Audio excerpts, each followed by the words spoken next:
المطاف هذه الفوضى والشد.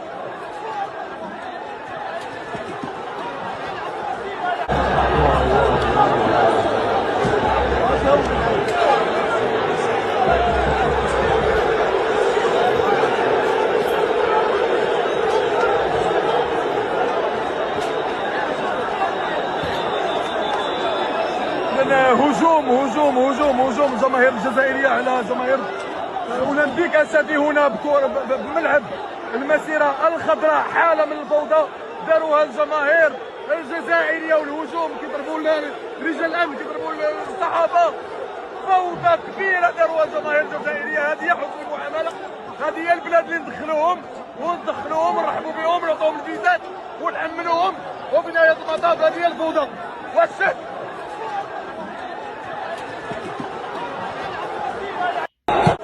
ونأمنوهم، وفي نهاية المطاف هذه هي الفوضى والشد.